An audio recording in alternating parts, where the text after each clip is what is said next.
ফুটবলে একটা কথা প্রায়ই বলা হয়, ৯০ মিনিটে যে কোনো কিছুই হতে পারে। কিন্তু বিশ্বকাপে কখনো কখনো এমন কিছু ঘটে যা শুধু একটি ম্যাচের ফল বদলায় না, বদলে দেয় বহুদিনের প্রতিষ্ঠিত ধারণাও।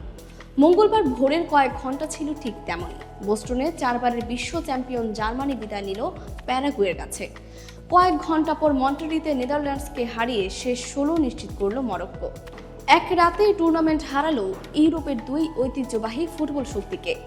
বিশ্বকাপ আবারও মনে করিয়ে দিল ফুটবলে ইতিহাসের মূল্য আছে, কিন্তু তার কোনো গ্যারান্টি নেই।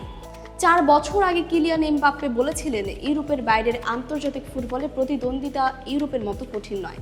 দক্ষিণ আমেরিকার দলগুলোও নাকি নিয়মিত সেই মানের পরীক্ষার মুখোমুখি হয় না।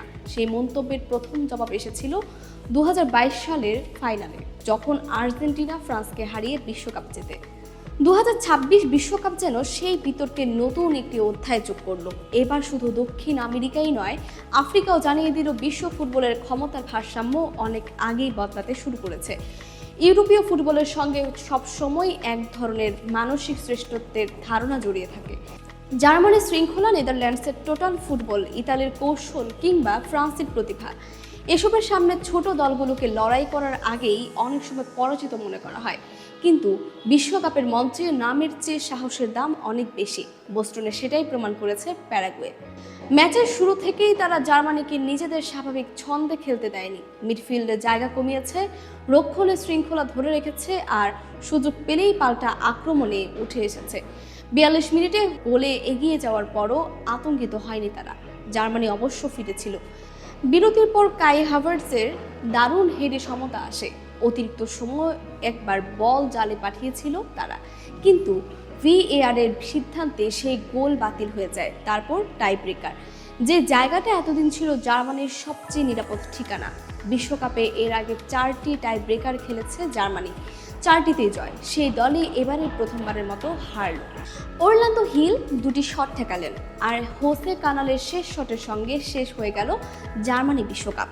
কয়েক ঘন্টা পর একই নাটক মঞ্চস্থ হলো মন্টেরিতে। এই গল্পে ফুটবলের পাশাপাশি ছিল পরিচয়, অভিবাসন আর আত্মপরিচয়ের এক গভীর বাস্তবতা।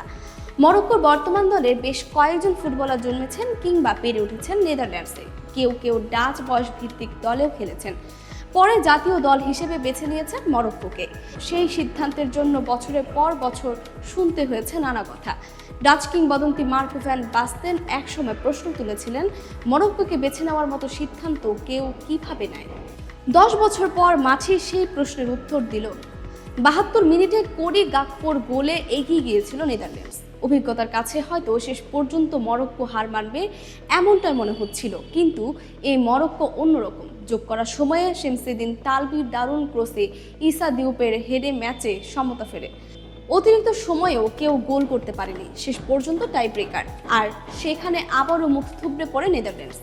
ডাচদের জন্য এটি আরেকটি ট্র্যাজেডি, মরক্কোর জন্য ফুটবল ইতিহাসের আরেকটি সোনালী অধ্যায়। জার্মানি বিদায় হয়তো আরও গভীর সংকট বহন করে। ২০১৪ সালে বিশ্ব চ্যাম্পিয়ন দলটি গত এক যুগ ধরে নিজেদের হারানোর পরিচয় খুঁজে ফিরছে। গ্রুপ পর্ব থেকে বিদায়, ব্যর্থ পুনর্গঠন, আর এবার নকআউটের শুরুতেই প্যারাগুয়ের কাছে হার, সব মিলিয়ে এটি তাদের আধিপত্যের যুগ থেকে আরও দূরে সরে যাওয়ার প্রতিচ্ছবি। অন্যদিকে নেদারল্যান্ডসের গল্পটা যেন পুরনো দুঃস্বপ্নেরই পুনরাবৃত্তি। দারুণ ফুটবল, অসাধারণ প্রতিভা, কিন্তু শেষ পর্যন্ত এক নির্মম পরিণতি। তবে এই রাতেই সবচেয়ে বড় গল্প হয়তো জার্মানি বা নেদারল্যান্ডস নয়, সবচেয়ে বড় গল্প প্যারাগুয়ে আর মরক্কো। যে দুটি দল মনে করিয়ে দিয়েছে, বিশ্বকাপে বড় নাম নয়, বড় হৃদয়ই শেষ পর্যন্ত সবচেয়ে বড় শক্তি। ফুটবল তাই পৃথিবীর সবচেয়ে অনিশ্চিত খেলা। এখানে ৪বারে বিশ্ব চ্যাম্পিয়নও হারতে পারে, ১০০ বছরের ঐতিহ্য এক মুহূর্তে ভেঙে পড়তে পারে। আবার যাদের গল্প শুরু হয় আন্ডারডগ পরিচয়ে, তারাই লিখে ফেলতে পারে নতুন ইতিহাস।